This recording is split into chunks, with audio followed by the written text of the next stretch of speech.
En 1 heure chaque semaine, gagner des années d'expérience. C'est la promesse de ce podcast Comment t'as fait. Je suis Julien Hatton, je suis entrepreneur et chaque semaine, je vous partage un épisode avec un ou une entrepreneur qui vous fera gagner des années d'expérience. C'est parti. Eh ben, on est deux entrepreneurs, là, on est sur le même podium, on est à la même hauteur et je vais t'aider et tu vas m'aider et ensemble, on va aller vers le haut. Et ça, c'est vraiment un truc qui est hyper important.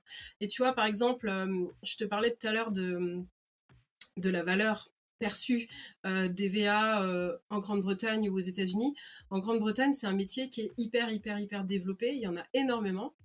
Et pour aller plus loin sur la valeur perçue des assistants virtuels, par exemple, tu vois, aux États-Unis, un chef d'entreprise, il va te dire, il va tout déléguer à sa VA, quoi. Il va dire, non, mais voyez ça avec mon assistante virtuelle. Là, pour le coup, c'est plus son bras droit, mais avec une connotation ultra positive. Ça va être une connotation, c'est ma personne de confiance, c'est la personne à qui je délègue tous les yeux fermés, c'est la personne sur qui je peux compter, sur la personne sur qui je peux m'appuyer. Et ça n'a absolument pas la connotation négative qu'on peut avoir nous en France ou en Europe, où les assistantes ont été assez stigmatisées et un peu reléguées. Après, il faut dire, voilà, il y a les médias, il y a les films, il y a des séries, etc., où tu vois toujours les secrétaires, où c'est des potiches, en fait. Donc, ça nous aide pas, tu vois, dans Ça notre image. contribue à penser ça.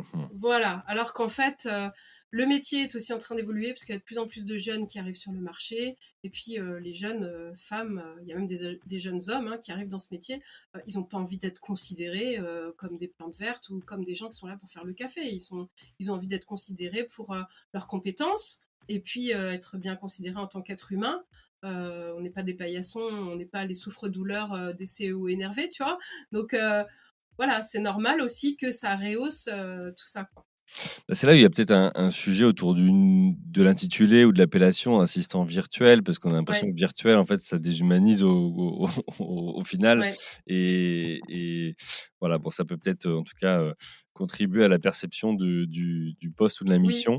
je Dans suis tous les cas, d'accord c'est avec vrai toi. que moi, pour vivre à l'étranger, notamment au Royaume-Uni, je me rends compte effectivement de ça, où effectivement la vision et la perception sur les assistants des directions sont complètement différentes et où c'est tout à fait logique.